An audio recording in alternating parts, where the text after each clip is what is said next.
Undangan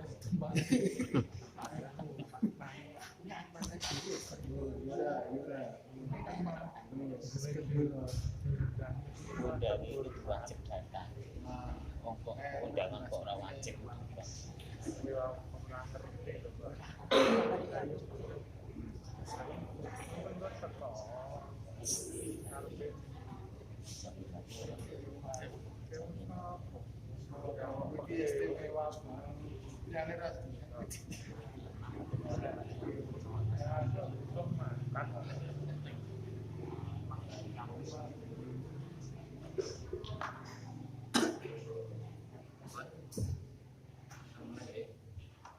Bismillahirrahmanirrahim. Assalamualaikum warahmatullahi wabarakatuh. Innal hamdalillah nahmaduhu wa nasta'inuhu wa nastaghfiruh wa na'udzu billahi min shururi anfusina wa min sayyiati a'malina. May yahdihillahu fala mudilla lahu wa may yudlil falan tajida lahu waliyyan mursyida. Asyhadu an la ilaha illallah wahdahu la syarika lah wa asyhadu anna Muhammadan abduhu wa rasuluhu la nabiyya wa la rasulahu ba'dahu. Usini wa usikum bi taqwallah haitsu qala Allah ta'ala a'udzu billahi minasyaitonir rajim. Bismillahirrahmanirrahim. Ya ayyuhalladzina amanu taqullaha haqqa tuqatih wa la tamutunna illa wa antum muslimun. Wa qala Rasulullah sallallahu alaihi wasallam ittaqillaha haitsu ma kunta wa atbi'is sayyi'atal hasanata tamhuha wa khaliqin nas bi khuluqin hasanin. Wa qala Rasulullah sallallahu alaihi wasallam aidan khairukum man ta'allamal Qur'an wa 'allamah. Amma ba'du, rekan-rekan yang dimuliakan oleh Allah Subhanahu wa taala, alhamdulillah pada kesempatan malam hari ini kita masih bisa dipertemukan oleh Allah Subhanahu wa taala berkat karunia yang Allah berikan kepada kita, nikmat iman, nikmat Islam, nikmat kesempatan, nikmat hidayah, nikmat inayah, dan berbagai macam kenikmatan-kenikmatan yang luar biasa yang Allah berikan kepada kita.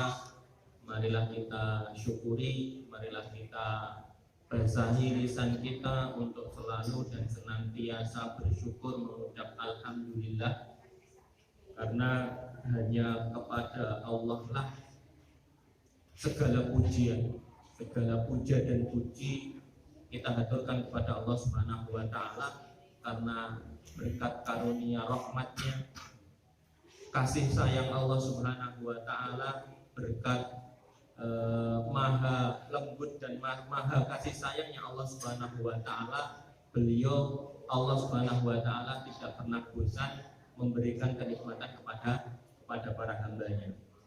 Namun perlu dicatat bagi seorang hamba bahwa ketika seorang hamba itu dikasih nikmat oleh Allah Subhanahu wa taala, bahwa mereka wa qalilun min ibadiyasy syakur, tetapi para hamba itu, mereka yang bersyukur itu hanya qalil. Wa qalilun min ibadiyasy syakur.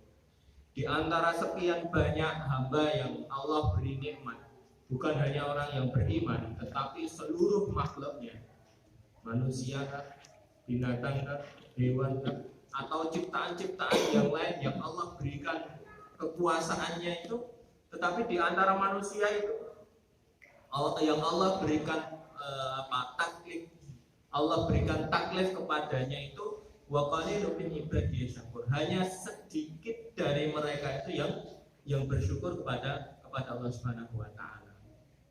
Para ulama sudah menyampaikan bahwa di antara bentuk rasa syukur kita kepada Allah Subhanahu wa taala yang paling ringan adalah kita mengucapkan alhamdulillah. Itu yang paling ringan. Yang lebih daripada itu adalah menggunakan kenikmatan yang telah Allah berikan kepada kita ini untuk ketaatan kepada Allah Subhanahu wa taala. Sehingga kita bisa melihat berapa banyak orang yang diberikan kesehatan, tetapi kesehatan yang Allah berikan kepada seorang hamba itu dia gunakan untuk bermaksiat. Berapa banyak Allah berikan kepada seorang hamba itu harta yang banyak, tetapi ternyata harta yang banyak itu mereka gunakan untuk apa? Untuk berbangga diri. Ketika ada perintah untuk infak, ketika ada sumbangan yang diberikan kepadanya untuk memakmurkan masjid, untuk santunan yatim piatu, untuk santunan fakir miskin, mereka berapa persen saja yang dia keluarkan. Ini bentuk dari wa qalilun min ibadiyah syakur. Sedikit sekali dari hamba-hamba Allah Subhanahu wa taala itu yang mereka mensyukuri atas nikmat yang Allah berikan kepada mereka. Maka mudah-mudahan kita termasuk dari hamba Allah yang bersyukur. Kita diberikan kesehatan, nikmat sehat ini kita gunakan untuk menghadiri ilmu. Kita gunakan untuk menuntut ilmu. Kita gunakan untuk beribadah dan lain sebagainya. Kemudian yang kedua, salawat serta salam semoga senantiasa tercurahkan kepada junjungan kita Nabiullah Muhammad sallallahu alaihi wasallam. Begitu juga kepada keluarga-keluarga beliau, istri-istri beliau, kemudian zuriyah beliau, keturunan beliau, dan juga para sahabat, para tabi'in, dan sholawat dan salam serta diberikan kepada kaum muslimin yang mengikuti sabar konsisten di dalam memegang risalah dinul Islam. Mudah-mudahan kita termasuk dari hamba Allah Subhanahu wa taala dan diakui oleh Rasulullah sallallahu alaihi wasallam sebagai umatnya, sehingga kelak nanti kita mendapatkan syafaat dari beliau. Amin ya rabbal alamin. Iwan bidin asadani wa arsadakumullah. Kita mulai pembahasan kita. Kemarin kita masuk di bab terkait dengan at-ta'at, bahwa ketaatan kepada Allah Subhanahu wa taala, awamir, apa-apa yang diperintahkan oleh Allah Subhanahu wa taala itu ada dua sifatnya. Yang pertama adalah fardu, yang kedua adalah nawafil. Fardu itu adalah ra'sul mal. Napa ra'sul mal kemarin? Ra'sul mal kemarin apa? Lali. Ra'sul mal itu adalah modal. Jadi ketika kita menjalankan apa yang diperintahkan oleh Allah Subhanahu wa taala, baik yang sifatnya adalah zahiri, yang sifatnya secara zahir maupun yang sifatnya batin. Apa itu sifatnya zahir? Sifatnya zahir banyak, puasa, kemudian zakat, sholat, sedekah, kemudian sabar dan lain sebagainya. Dan sifatnya batin. Batin itu yakin, tawakal, khauf, roja apa roja? Mengharap, khauf apa khauf? Takut, mahabbah, cinta. Nah, itu kan amalan yang sifatnya batin. Itu adalah perkara-perkara yang diwajibkan, perkara-perkara yang diperintahkan oleh Allah Subhanahu wa taala. Itu sebagai modal bagi seorang hamba. Ketika seorang hamba tidak bisa dan tidak melakukan perkara yang diperintahkan oleh Allah Subhanahu wa taala yang sifatnya fardu ini, maka ya dia akan bangkrut. Dia akan celaka, gitu pembuatan kemarin. Karena dia tidak punya modal. Orang yang berdagang nggak punya modal nggak mungkin bisa berdagang. Begitu juga dengan kita seorang hamba, ketika kita menghadap Allah Subhanahu wa taala, ketika kita tidak memiliki ra'sul mal, kita tidak memiliki modal, amalan-amalan fardu kita nol rupiah, dia akan rugi. Ruginya apa? Dia akan dimasukkan oleh Allah Subhanahu wa taala ke dalam neraka karena nggak punya modal. Amalan ibadahnya itu nggak ada. Itu yang pertama. Kemudian yang kedua, yang sifatnya adalah nafilah, yang sifatnya adalah sunnah. Ibaratnya nafilah itu apa kemarin? Aribhu apa? Untung. Jadi perkara-perkara nawafil itu diibaratkan oleh Imam Al-Ghazali. Kalau seseorang itu melaksanakan perkara yang nafilah, yang sifatnya sunnah, itu ibarat dia seperti orang yang jualan, memiliki modal, kemudian modal itu diputar, dilakukan transaksi jual beli, akhirnya dari transaksi jual beli itu menghasilkan apa? Arib keuntungan. Sehingga dengan nawafil ini, dengan keuntungan ini kemarin sudah kita sampaikan bahwa manusia akan bertingkat-tingkat sesuai dengan amalan nawafilnya. Kalau misalkan satu orang dengan satu yang lain amalan wajibnya itu sama. Jadi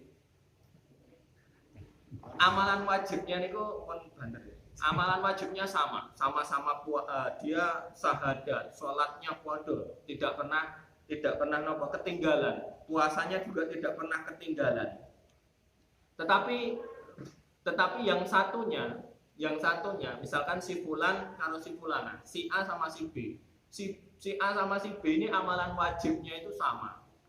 Dia puasanya juga oke, sholatnya juga oke, kemudian tidak pernah ghibah dan lain sebagainya. Tetapi amalan sunnahnya si A ini lebih banyak. Dia memiliki amalan andalan. Kemarin sudah kita sampaikan. Amalan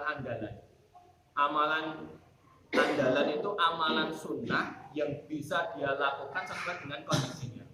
Kalau kondisi si fulan mampunya untuk menekuni ataupun melazimi amalan sunnah satu, misalkan wudu dia jaga, saya berazam, saya bertekad bahwa setiap kondisi saya dalam kondisi suci, apapun keadaannya. Ketika dia habis buang hajat langsung berwudu, sehingga setiap harinya itu dalam kondisi suci itu terus dilazimi selama hidupnya. Amalan ini nanti yang akan menjadikan si A dan si B akan berbeda derajat di sisi Allah Subhanahu wa taala. Si B tidak punya amalan andalan sunnahnya tidak punya, tetapi si A punya amalan andalan sehingga dia diangkat oleh Allah Subhanahu wa taala derajatnya. Amalan andalan ini bisa macam-macam, disesuaikan dengan kondisi kita masing-masing.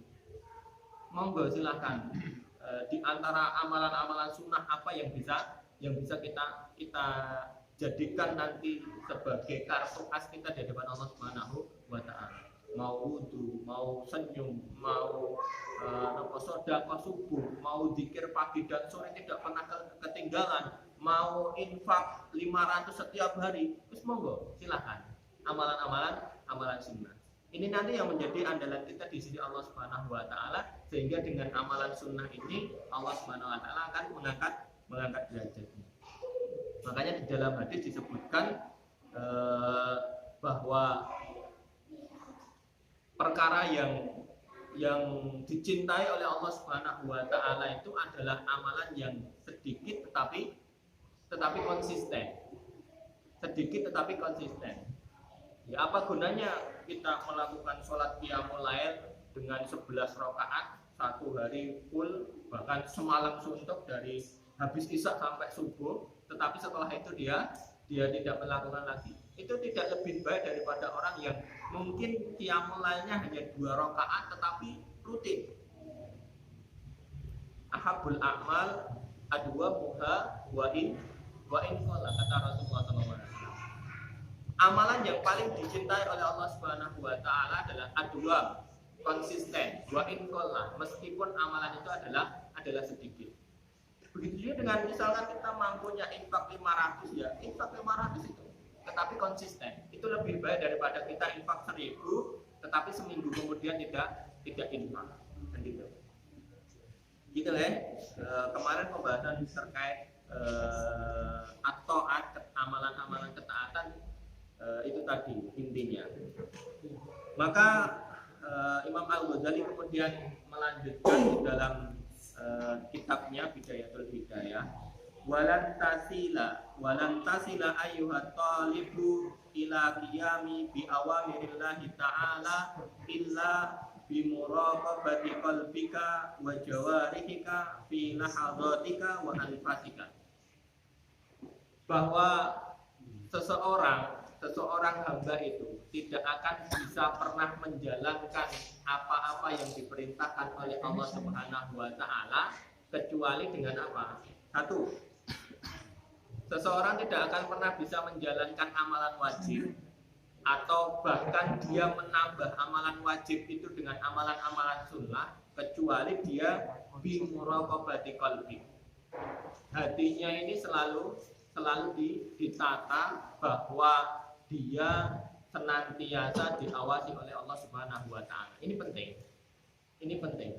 Karena amalan hati, kalau hati ini tidak dijaga, apa kata Rasulullah sallallahu alaihi wasallam? Fa inna fil jasadi mudghah. Idza shalahat shalahal jasadu kulluhu wa idza fasadat fasadatil jasadu kulluhu.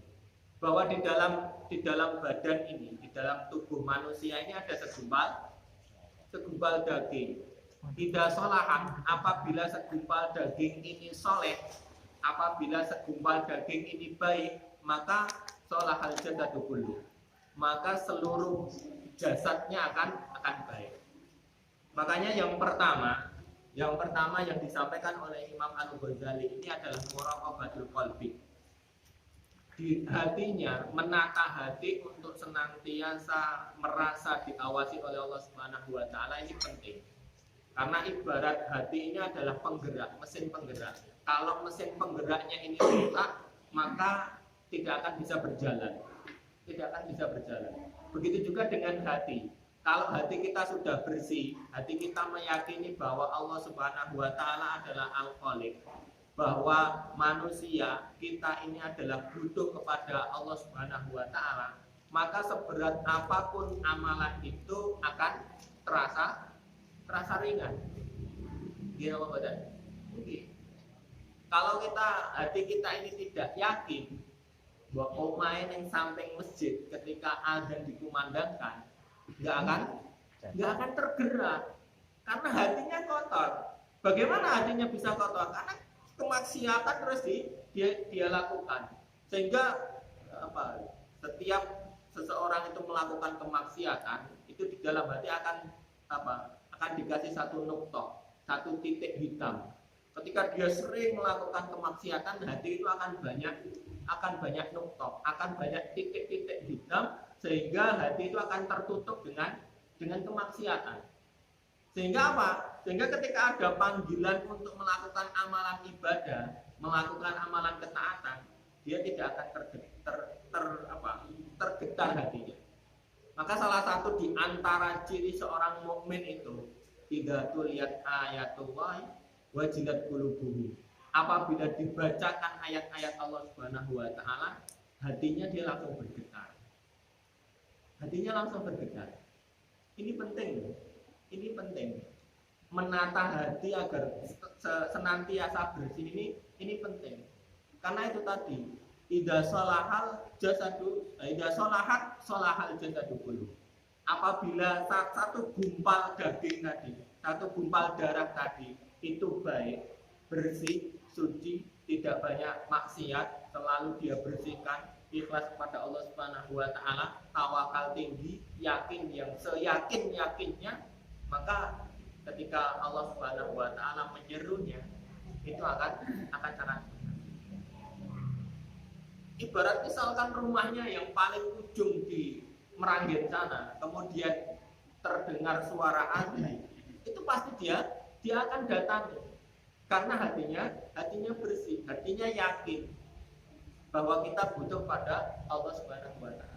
Ini dicontohkan oleh sahabat Abdullah bin Umi Maktum dengan berbagai macam kekurangan yang beliau miliki. Tetapi karena hatinya bersih, hatinya ingin mencari kebenaran, hatinya ingin mendapatkan hidayah dari Allah Subhanahu wa taala, dia datang kepada Rasulullah Shallallahu alaihi wasallam, ingin meminta nasihat, ingin bertobat, ingin membersihkan dirinya sehingga mendapatkan nasihat dari Rasulullah Shallallahu alaihi wasallam. Tetapi ketika Rasulullah didatangi oleh Abdullah bin Umi Maktum, yang pada saat itu beliau lagi berdoa kepada para pembesar Quraisy, Rasulullah berpaling, tidak, istilahnya kalau istilah kasar kita, orang gubris, tidak gubris kedatangan Abdullah bin Umi Maktum, karena beliau lagi fokus mendakwahi orang-orang kafir Quraisy yang terpandang, yang punya jabatan, yang punya uang yang banyak, saudagar kaya, sehingga beliau berpaling dari kedatangan Abdullah bin Umi Maktum, sehingga diturunkan surat apa? Surat apa? Berkaitan dengan Abdullah bin Umi Maktum. Abasa wa tawalla. Abasa wa tawalla. Rasulullah SAW bermuka masa. Kemudian tawalla, berpaling. Itu tadi. Karena hatinya Abdullah bin Umi Maktum ini bersih, yakin, dia merasa butuh kepada Allah Subhanahu wa taala, dia ingin mencari hidayah, dia datang kepada Rasulullah. Dan apa? Awamir-awamir perintah-perintah Allah yang lain, yang paling berat apa? Yang paling berat bagi kita, misalkan. Kenapa? Contoh perintah Allah paling berat apa bagi kita? Kenapa lagi? Jihad. Nah, jihad itu paling berat karena dia harus apa? Meninggalkan harta, meninggalkan keluarga, bahkan dia harus rela mengorbankan nyawa. Tetapi kalau nanti seruan ini kita sudah menyiapkan hati kita, menyiapkan batin kita dengan baik, seberat apapun, para sahabat enteng kan, ringan saja, ringan. Saya nonton film Usman Ghazi, film Turki. Setiap Kamis ini rilis ya, ada terjemah Indonesianya. Ini menceritakan terkait dengan sejarah berdirinya Turki Utsmani. Utsman ini dikelilingi oleh para Alep itu istilahnya para pembantunya. Dia ini kalau tidak ada peperangan itu gelisah. Jadi pengennya ya perang, membebaskan, pengennya membunuh orang-orang kafir yang berusaha untuk memadamkan cahaya Islam. Itu kalau disuruh berjihad, senang banget. Itu karena itu tadi, hatinya sudah bersih, hatinya ya yakin. Tetapi perlu digarisbawahi bahwa jihad itu juga harus punya ilmu, tidak sembarangan. Dan amalan-amalan berat yang lain ataupun amalan-amalan ringan yang hatinya tidak baik, maka sekecil apapun, seringan apapun amalan itu, dia tidak akan pernah bisa kuat untuk melakukannya. Maka benar yang pertama yang diingatkan oleh Imam Al-Ghazali, kalau kita ingin benar-benar bisa antasila, bisa mencapai awamirillah, menjalankan perintah-perintah Allah Subhanahu wa taala, baik yang sifatnya tadi fardu ataupun yang sifatnya nawafil, maka yang pertama adalah bimuraqabati qalbi. Hati kita harus selalu kita bersihkan. Hati kita harus selalu merasa diawasi oleh Allah Subhanahu wa taala. Kemudian tingkatan yang kedua, setelah hati kita sudah kita bersihkan, wa jawarihika fi lahadati wa anfasik. Kemudian membersihkan dan merasa amalan-amalan jawarih, amalan badaniyah kita fi lahadat, di setiap menit, wa anfas, di setiap hembusan nafas. Min hinin tumsi ila hinin tusbihu, sejak dari terbenamnya matahari sampai terbitnya matahari. Kita harus benar-benar mengetahui setiap gerakan kita, setiap kedipan mata kita, setiap hembusan nafas kita ini, kita harus benar-benar tahu ini untuk kebaikan atau tidak. Apa yang akan saya lakukan ini khair atau tidak? Apa yang akan harta, apalagi harta ya, ini derajat yang paling kecil yang disampaikan oleh Imam Al-Ghazali, ini derajat yang paling kecil. Di setiap langkah dan di setiap hembusan itu kan paling kecil. Gerakan yang paling kecil itu hembusan. Ngetakne ini apa ini? Nafas itu nganggo tenaga. Kan sadar. Itu perkara yang paling kecil. Itu diperintahkan, itu dicatat oleh Imam Al-Ghazali agar ini diperhatikan. Apalagi perkara-perkara yang butuhke tenaga sing berat, butuhke sesuatu yang harus dikorbankan kan gitu. Kan harus dikorbankan. Kita mau jalan, kita mau mengeluarkan harta kita, wah ini harus lebih lagi kita perhatikan. Atau kita ingin mendapatkan harta itu, kita harus benar-benar yakin bahwa apa yang akan kita dapatkan ini benar-benar adalah sesuai dengan perintah Allah Subhanahu wa Ta'ala. Gitu loh. Sehingga benar kalau perkara yang paling pertama adalah hati, qalbu, kemudian yang kedua adalah perkara-perkara kecil yang harus kita perhatikan. Sehingga nanti ketika perkara-perkara kecil ini kita perhatikan, untuk perkara yang lebih besar kita pasti akan lebih memperhatikannya. Fa'lam, ketahuilah annallaha tabaraka wa ta'ala, bahwa Allah Subhanahu wa ta'ala mutallik ala dhamirika. Kenapa kita harus memperhatikan amalan qalbi kita? Kita harus memperhatikan setiap hembusan kita karena alasannya ini. Bahwa Allah Subhanahu wa ta'ala mutallik. Mutallik itu apa? Tala'al badru alaina. Apa mutallik? Napa artinya tala'al badru alaina? Napa artinya? Tahu ya? Mutallik, tala'al badru itu telah muncul. Al-badru itu apa? Al-badru itu rembulan alaina kepada kita. Ini syair yang konon masyhur, yang masyhur itu syair ini, dendangan lagu ini dinyanyikan oleh para orang-orang Madinah ketika apa?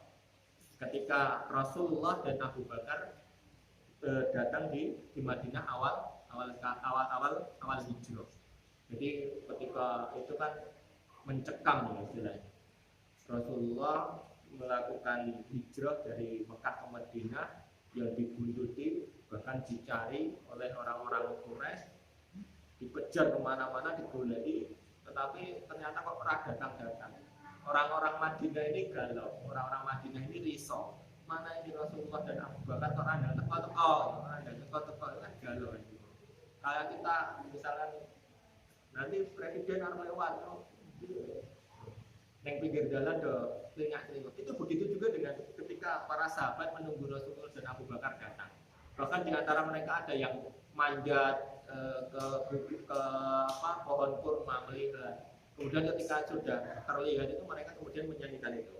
Allah al-badru alaina, telah muncul al-badr, itu diumpamakan oleh mereka. Rasulullah dan Abu Bakar itu diumpamakan adalah badr, bulan purnama alaina kepada kita.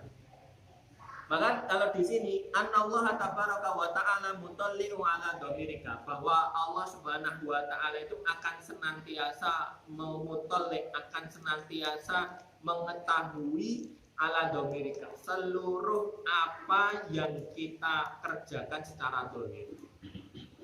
Wa musyrifu ala dhahirika wa batinika. Tidak hanya itu, Allah Subhanahu wa ta'ala juga mengetahui apa yang ada di batin kita. Bukan hanya itu, wa muhitun bi jami'i khataratika. Bahkan Allah Subhanahu wa ta'ala juga mengetahui khatarah. Khatarah itu adalah lintasan. Aku artinya ngerti. Orang diungkapke ya neng apa? Neng batin kita, awake dhewe batin apa no? Allah sudah tahu. Kan luar biasa. Jangan sampai, kenapa kita harus memperhatikan itu? Karena ini loh.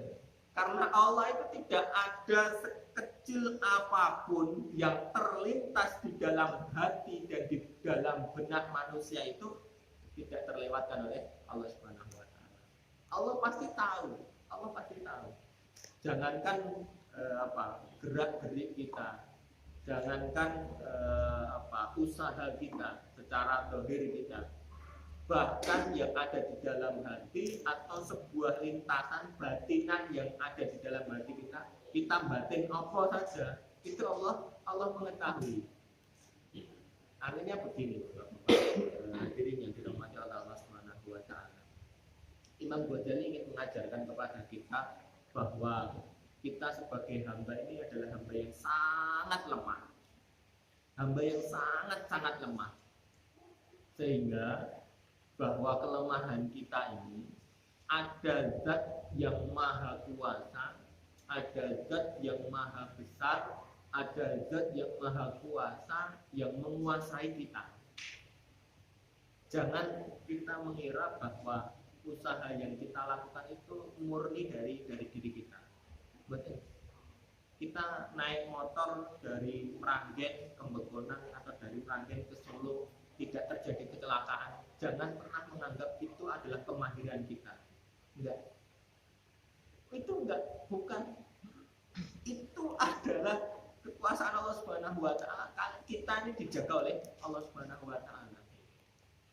Sehingga kita tidak akan muncul dalam benak kita itu sifat sombong. Kalau perkara-perkara yang kecil ini sudah kita jaga, kita meyakini betul bahwa setiap apapun yang kita lakukan ini ada campur tangan Allah Subhanahu wa taala. Itu harus kita tanamkan. Harta yang kita kumpulkan, jangan pernah merasa itu usaha kita. Nanti seperti Fir'aun.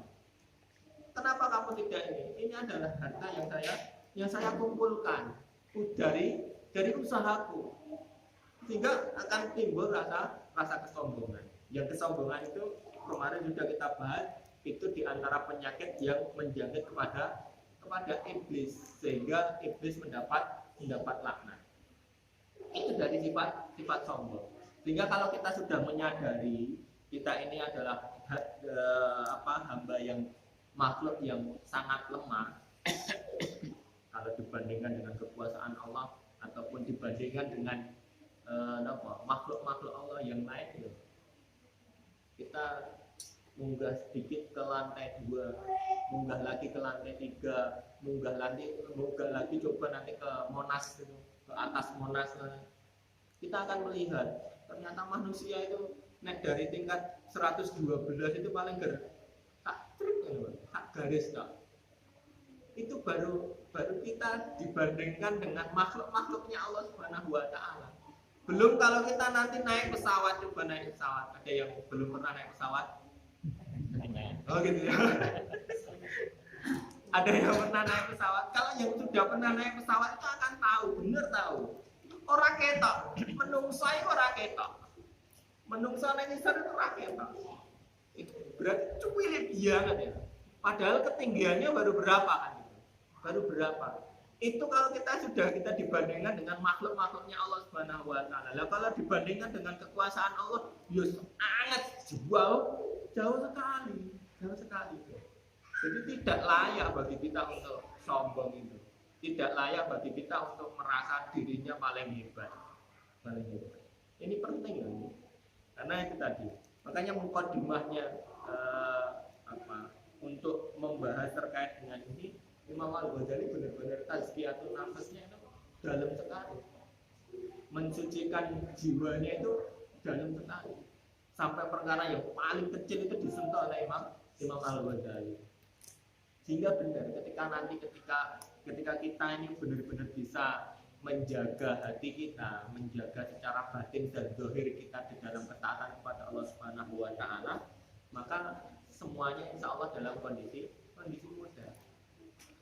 Di awal sudah pernah kita sampaikan bahwa ketika secara batin dan zahir ini kita ringan, maka orang itu nanti memiliki tanda bahwa dia diinginkan oleh Allah Subhanahu wa taala untuk dimudahkan jalan kebaikan. Tetapi kalau zahir dan batinnya sulit, maka dia akan dijauhkan oleh Allah Subhanahu wa taala dari hidayah. Maka iman fiddin arsadani wa arsadakumullah, kita tarik pada realita kita pada hari ini dari perkara-perkara ini. Makanya para ulama kita membuat sebuah syair, membuat sebuah sajak ataupun membuat sebuah puisi, sebuah nyanyian yang sering dilantunkan oleh teman-teman di Nahdlatul Ulama, di teman-teman NU. Tombo ati iku 5 perkara nih, salah satunya nama suhbatus sholihin, kumpulana wong-wong soleh. Ngomong soleh ini perkara yang ringan, tetapi ini perkara yang sudah apa nih, yang sudah melalui istilahnya kalau bahasa kita saat ini adalah riset, sudah melalui riset yang panjang oleh para ulama Nusantara, sehingga mereka itu mengumpulkan bahwa tombo ati untuk mensucikan tazkiyatun nafas diri itu ada 5. Pertama apa? Maca Quran sak maknane. Kenapa harus maca Quran sak maknane? Mereka sudah tahu wong Indonesia itu nek gerkon maca Arab itu ora mudeng. Ini sudah riset istilah kita. Mereka para ulama-ulama Nusantara ini, para ulama-ulama terdahulu ini, mereka sudah riset. Ini kalau orang hanya membaca, iya mendapatkan pahala. Dia baca Al-Quran, kalau kita tidak mengetahui arti dan maknanya, tetap tidak mendapatkan pahala. Tetapi asar di dalam hati, asar untuk tazkiyatun nafasnya itu tidak dapat. Maka yang pertama adalah maca Quran sak maknane, membaca Al-Quran, kemudian mengetahui artinya, mengetahui maksudnya, mengetahui yang diinginkan dari Al-Quran. Itu baru asar dari tazkiyatun nafas terhadap hati, terhadap kolbu. Itu nanti akan dapat. Kemudian yang kedua apa? Zikir wengi engkang suwe apa luwe? Engkang suwe. Wis ngawe-ngawe ya tak. Zikir wengi engkang suwe. Zikir itu bisa kita artikan adalah qiyamul lail. Itu sudah melalui riset bahwa qiyamul lail itu adalah da'bus sholihin. Qiyamul lail itu adalah sunnahnya orang-orang soleh yang dengannya itu akan ditingkatkan, akan diangkat derajatnya di sisi Allah Subhanahu wa taala orang yang menjaga qiyamul lail. Ingkang suwe. Makanya ketika Rasulullah SAW diprotes, bahasa kita Rasulullah diprotes sama Aisyah istrinya radhiyallahu anha. Ya Rasulullah, kenapa kamu tetap menjalankan qiyamul lail hingga kaki-kaki kamu bengkak? Apa jawab Rasulullah SAW? Apalah akuna abdan syakura. Apakah saya tidak boleh menjadi seorang hamba yang bersyukur? Padahal kata Aisyah, engkau ini dosa yang lalu dan yang akan datang itu sudah dihapuskan oleh Allah Subhanahu wa taala, bahkan dijamin oleh Allah Subhanahu wa taala untuk masuk surga. Tetapi kenapa masih tetap menjalankan qiyamul lail sampai kaki-kakinya bengkak? Hanya apa? Hanya beliau ingin menjadi seorang hamba yang bersyukur karena sudah banyak kenikmatan yang Allah berikan.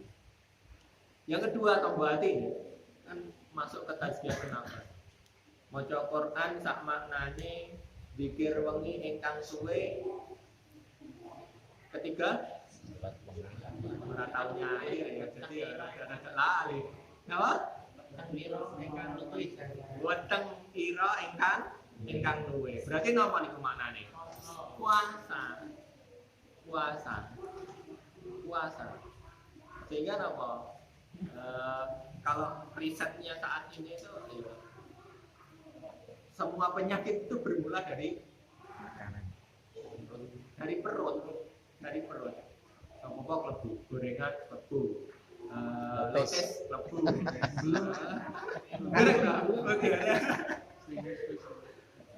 Tapi nggak masalah. Yang penting apa? Yang penting kita bisa edukasi. Untuk seseorang bisa mencapai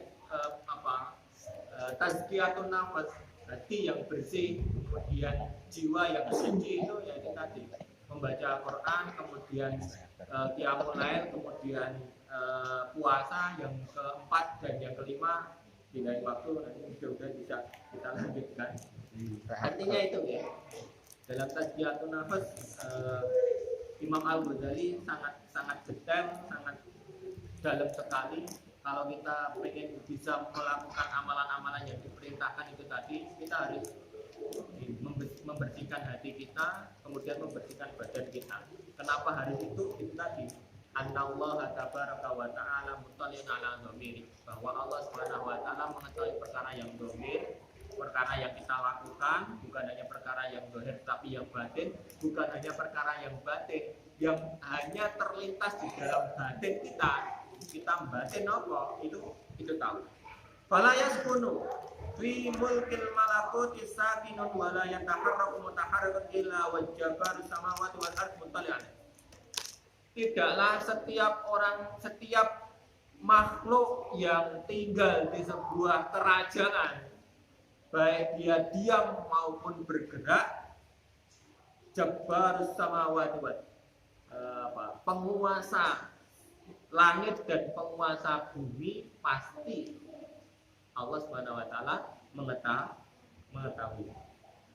Sehingga kalau kita sudah sadar itu, wata'adab, maka beradablah kalian.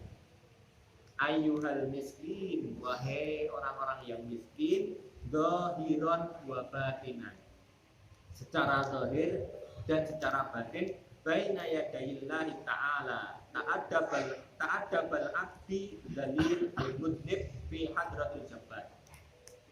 Kalau kita sudah paham, kita sudah mengetahui, maka kita harus beradab kepada Allah Subhanahu wa taala secara zahir dan secara batin. Kita beradabnya itu seperti ini maksudnya. Kita harus sadar bahwa kita ini adalah orang yang zalil, orang yang hina, orang yang banyak dosa. Ketika kita sudah seperti itu, wis ojo macam-macam berbuat maksiat.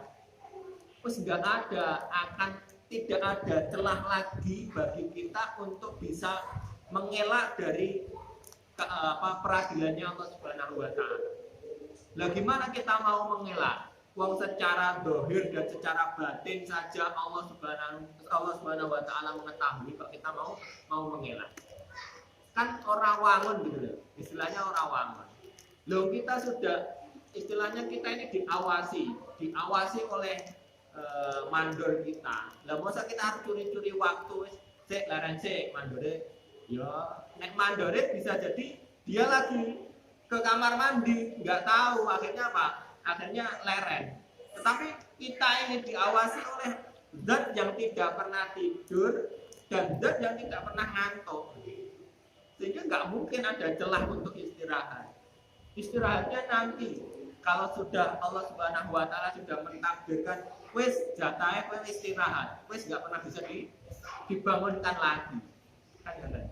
Wis ayo kita ini bercapek-capek dulu nggak apa-apa. Capek-capek dulu, kita maksimalkan tenaga kita maksimalkan usaha kita untuk melakukan ketaatan kepada Allah Subhanahu wa taala. Ya istirahat dulu sebentar saja, segera kembali lagi. Jangan istirahat kemudian malah 12 orang tangi-tangi, kan repot nanti. Kita belum mempersiapkan bekal tetapi sudah istirahat tidak bangun-bangun. Tetapi kalau kita sudah memaksimalkan usaha untuk melakukan ketaatan kepada Allah Subhanahu wa taala, memperbanyak amal soleh, memperbanyak amal-amalan jariah. Ini tip para ulama, bahwa ketahuilah harta kita ini terbatas, usia kita terbatas, umur kita terbatas, tenaga kita terbatas. Maka carilah amalan-amalan yang tidak terbatas. Nomor itu amal jariah. Ini kunci dari para ulama. Harta kita terbatas, sedekahkan, jariahkan, wakafkan, agar harta yang terbatas ini bisa jariah terus mengalir sampai kita meskipun kita sudah tidak ada. Gitu ya, wallahu a'lam bishawab. Mudah-mudahan yang sedikit ini bisa bisa memberikan manfaat pada kita sehingga kita benar-benar bisa menjadi hamba yang bersyukur pada Allah Subhanahu wa taala. Setiap langkah kita selalu diawasi oleh Allah Subhanahu wa taala sehingga kita bisa beradab untuk tidak bermaksiat kepada Allah Subhanahu wa taala. Marilah kita akhiri dengan bacaan alhamdulillah dan kafaratul majlis. Alhamdulillah. Bila taufik wal hidayah, akhiru da'wana alhamdulillah. Assalamualaikum warahmatullahi wabarakatuh. Waalaikumsalam. Bicara lagi, kita kan sekarang sebelas sekarang ayo seluruh ini sekarang